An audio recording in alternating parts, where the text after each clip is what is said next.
In early 2024, the Trump administration invoked Section 232 of the Trade Expansion Act, slapping steep tariffs on steel and aluminum imports, citing national security.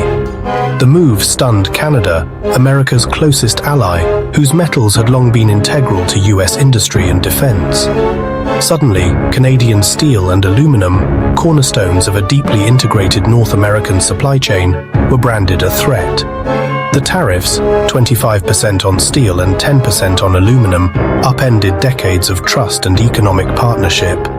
Canadian producers, heavily reliant on U.S. markets, faced an existential crisis overnight. The auto industry, where parts crossed the border multiple times, was thrown into chaos. Costs soared, threatening North American competitiveness. Ottawa saw the national security claim as a thin veil for protectionism, a rupture in the special relationship. The message, America's new economic nationalism trumped old alliances. Canada was forced to respond, not just to protect its economy, but its sovereignty and dignity. The world watched as Ottawa prepared a counterpunch. This was no longer a trade spat. It was a fundamental test of North American partnership. The question wasn't if Canada would retaliate, but how. The stage was set for a confrontation that would redefine the rules of engagement. The first shot had been fired. The trade war had begun. Canada's response was swift and strategic, far more than simple tit-for-tat. Ottawa imposed a punishing 50% tariff on a carefully chosen list of U.S. exports. The targets? Products from key states and districts of influential American politicians. The message: these tariffs would hurt at home, not just abroad. Canadian steel towns and aluminum smelters felt the pain, but the move united the country. Prime Minister Carney framed the fight as a defense of sovereignty, not just economics. The retaliation hit iconic American goods: bourbon, motorcycles, ketchup, and more, spreading the pain across the U.S. economy. The goal: mobilize U.S. businesses and voters to pressure Washington for a resolution. Canada's aggressive stance broke with its diplomatic tradition, making the dispute a domestic political problem for the U.S. Suddenly, American companies with no stake in steel were caught in the crossfire. The counter-tariffs weaponized economic interconnectedness, making the status quo untenable for U.S. leaders. Canada wasn't just fighting back, it was forcing a reckoning in Washington. The trade war had become a high-stakes political chess match. As tensions escalated, Canada shifted the battleground, using climate science as a weapon. Prime Minister Carney spotlighted the carbon intensity of steel. Canadian metals, powered by clean hydro, were far greener than U.S. counterparts. Canada publicized data proving its environmental edge, appealing to global industries under pressure to decarbonize. The pitch: if you care about sustainability, buy Canadian.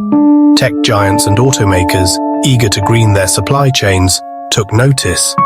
Canadian diplomats bypassed Washington, building alliances with U.S. businesses and environmental groups. The debate shifted. This wasn't just about trade, but about the future of industry. The U.S. tariffs, rooted in old-school security, looked outdated next to Canada's climate-forward strategy. Canada seized the moral high ground, aligning its interests with a global push for sustainability. The Greensteel narrative reframed the conflict as future versus past. Carbon data became a new form of leverage, just as powerful as tariffs. Canada's climate gambit turned defense into offense. The world saw a new kind of economic power emerging. Canada's boldest move was the Greensteel Accord, a sweeping plan to decarbonize its metal sector. Billions were pledged to upgrade mills and expand clean energy, aiming to make Canadian metals the world's greenest. The accord challenged the US, turning the trade war into a race for industrial innovation. Electric vehicle makers and tech firms, under pressure to cut carbon, now had a compelling reason to source from Canada. Canadian steel and aluminum became premium products for the green economy. Tech giants re-evaluated their supply chains, seeing brand value in low-carbon materials.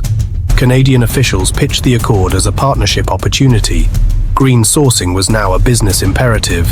The plan reshaped North American manufacturing, making Canada indispensable to high-growth sectors. friend-shoring supply chains to Canada offered both stability and a climate advantage. The accord was more than a response, it was a blueprint for the future. Canada positioned itself as the standard bearer for sustainable high-tech manufacturing. The trade war had sparked an industrial transformation. Canada's counter-tariffs hit hard, inflicting real pain across the U.S. Whiskey exports vanished, motorcycle sales collapsed, and factories faced layoffs. The economic shock was targeted. States like Kentucky and Wisconsin felt it most. U.S. lawmakers, once united behind tariffs, faced angry calls from constituents and businesses. A powerful domestic lobby emerged, demanding relief and a return to stable trade.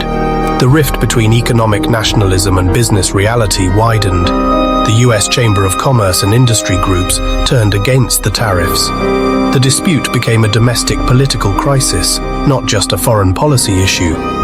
Pressure mounted in Washington as the costs of the trade war became clear.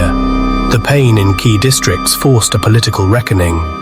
Canada's strategy exposed the risks of disrupting integrated supply chains. The U.S. was forced back to the negotiating table. The lesson: in a connected economy, protectionism hurts both sides. The resolution of the dispute left a lasting mark, and a new playbook for middle powers. Canada's mix of tough retaliation and green industrial strategy is now studied worldwide. It showed how a smaller nation can stand up to a superpower if it knows where to apply pressure. But the gamble was real. A deeper trade war could have devastated Canada. The strategy relied on U.S. political pain outweighing Canadian economic risk. The world took note. Retaliatory tariffs and green policy are now tools of statecraft. Canada linked trade to climate, creating new leverage beyond traditional geopolitics. Future trade wars may be fought on environmental and tech grounds, not just economics. The US-Canada dispute became a contest of visions, protectionism versus innovation. Canada bet on the future, and this time, won. Whether this is a sustainable blueprint or a lucky gamble remains to be seen. But the shockwaves have permanently changed North American trade.